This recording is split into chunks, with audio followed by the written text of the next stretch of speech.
This video is going to cover the topic of probability scales. Be sure the date and topic are at the top of the page. The essential question, which always needs to be written on your notes, is how do we place the likelihood of an event occurring on the probability scale? So make sure you have the date, topic, and essential question all at the top of your page. In probability, we can keep track of how likely an event is to occur on a probability scale.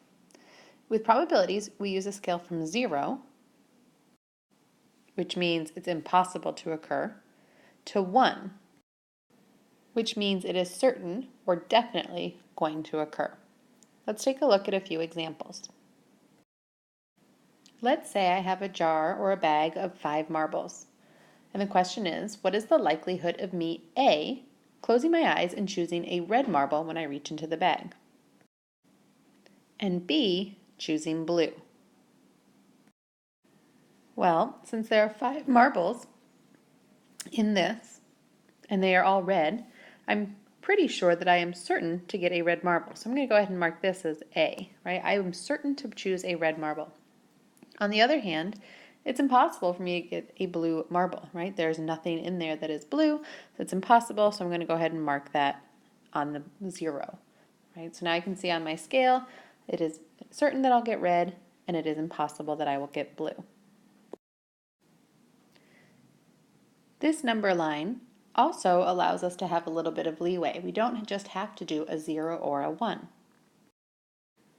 I can add to this a few more things. So for example, right in the middle, I'm going to put a 1/2. This tells me that I can judge a result as being equally likely to occur as it is to not occur. And I'm going to add 2 more things. 1, to the right of 1/2, I'm just going to write the word likely, right? This means something is likely to happen. It's more likely than not, right? It's past the 1/2, but it's not certain. And to the left of 1/2, I'm going to write the word unlikely. So it's not likely to occur, but it's not an impossibility, right? Something could happen, but it's more probable that it won't.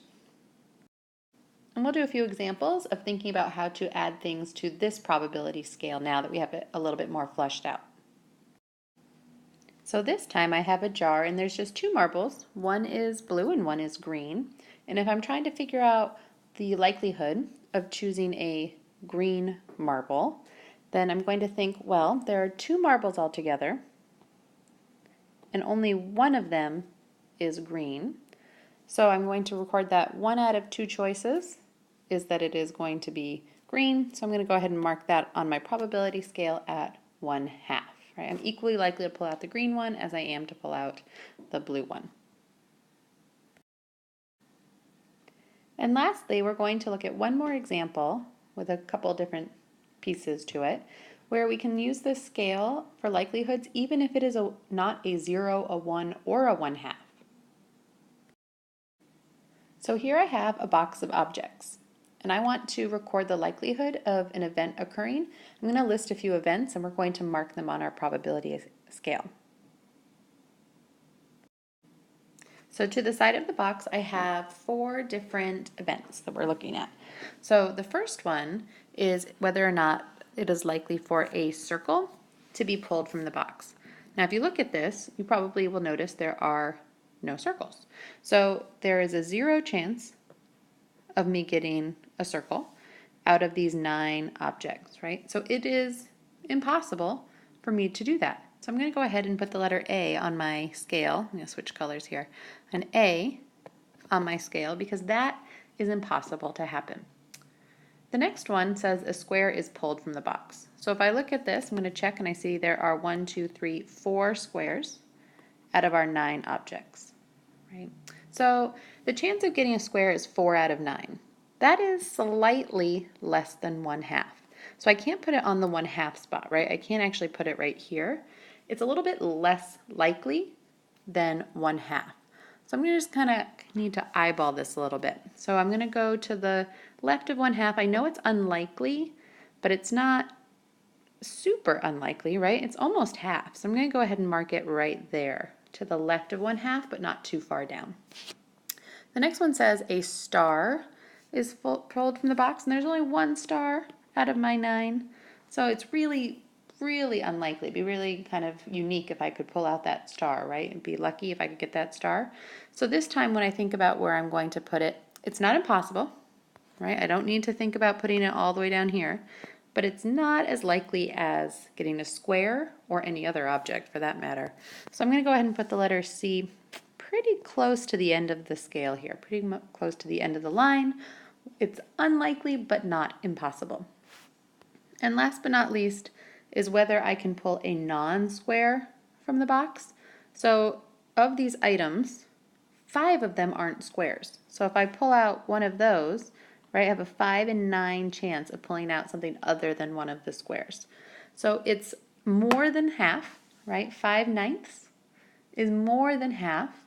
So I don't need to put it at the halfway mark. It's certainly not going to go here, right? It's not a certainty, excuse me, that I'm going to pull that out. So I'm going to go ahead and think about where I could put that. I'm going to put it to the right of 1/2. It's likely to happen, more likely than, say, pulling out a square actually, but it's not very close to certain. So I'm going to just kind of go to the halfway mark and mark it a little bit to the right. So all in all, this probability scale lets us sort of rate visually how likely something is going to be in a certain event. And we can do this for all sorts of objects and all sorts of events that we might be looking at. These were just kind of quick examples to show you how we set up the probability scale and how you can use it both with the concrete 0, 1, and 1/2 and when you need to find places in between. So we'll talk about this more in class. Make sure you have your notes, rewatch anything you need to, and bring any questions you might have to class.